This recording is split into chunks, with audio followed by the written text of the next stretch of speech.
Respiratory volume and capacity से NEET में बहुत सारे सवाल हैं, अभी मैं आपको दिखाऊंगा भी, लेकिन ज़रा से इसको कॉन्सेप्ट समझा देता हूं, ध्यान से देखते जाना एक एक। पहला है टाइडल वॉल्यूम। टाइडल वॉल्यूम क्या है? यहाँ पे आप नॉर्मल कितना आप सांस अंदर लेते हो, कितना सांस छोड़ते हो। 500 ml लेते हो, 500 ml छोड़ते हो, उसको अगर आप 1 मिनट में जोड़ लो तो 6000 से 8000 हो जाता है।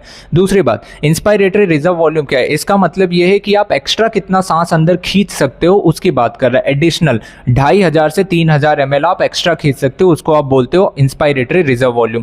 एक्सपायरेटरी रिजर्व वॉल्यूम क्या होता है? इसी का उल्टा, मतलब कि नॉर्मल सांस छोड़ने के बाद आप कितना एक्स्ट्रा सांस छोड़ सकते हो, उसको आप बोलते हो expiratory reserve volume.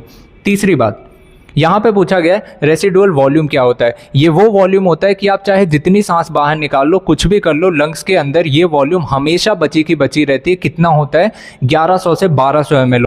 Inspiratory capacity क्या होता है? ये बात करी जा रही है कि इस आखिर क्षमता कितनी है, मतलब कि सांस लेने की क्षमता कितनी है। इसमें नॉर्मल वाली भी आ जाती है और एडिशनल आप कितना ले सकते हो, दोनों आ जाती है। मतलब कि टाइडल वॉल्यूम और इंस्पायरेटरी वॉल्यूम, रिजर्व वॉल्यूम दोनों ही आ जाती है। इसी तरह एक्सपायरेटरी कैपेसिटी भी कहा जाता है। इसमें आप नॉर्मल कितना सांस छोड़ सकते हो और कितना और एक्स्ट्रा छोड़ सकते हो, दोनों ही। मतलब कि tidal volume plus expiratory reserve volume. एक और बात आती है इसमें, क्या? Functional residual capacity. ये क्या होता है? ये होता है कि आप नॉर्मल सांस छोड़ने के बाद आपके लंग्स में कितनी सांस अभी रह गई है, मतलब कि आप रेसिडुअल वॉल्यूम और एक्सपायरेटरी रिजर्व वॉल्यूम दोनों जोड़ लेते हो। वाइटल कैपेसिटी क्या होता है? इसकी डेफिनेशन पे भी सवाल कई बार आया है, ध्यान से सुनना। इसमें बोला गया है कि आप जोड़ना कहीं से भी शुरू करो, मतलब कि चाहे जितनी आपके अंदर ताकत है पूरी ताकत से सांस छोड़ दो, उसके बाद आप गिनना शुरू करो कि अंदर कितना खींच सकते हो। मतलब कि पूरी सांस छोड़ दोगे, लंग पिचक जाएगा।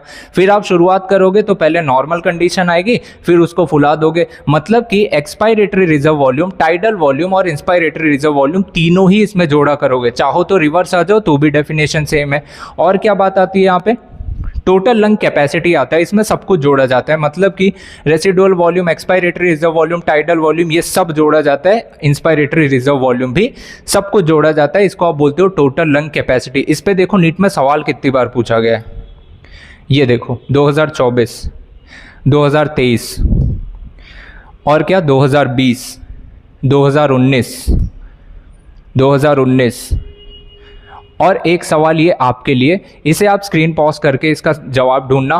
क्वेश्चन नंबर 1 2018 का, क्वेश्चन नंबर 2, ये आप दोनों सवाल का जवाब दोगे कमेंट बॉक्स में और मुझे ये बताओगे कैसी लगी वीडियोस को सेव ज़रूर कर लेना, ताकि कम से कम टाइम में ये आपके कॉन्सेप्ट मिस नहीं होने चाहिए।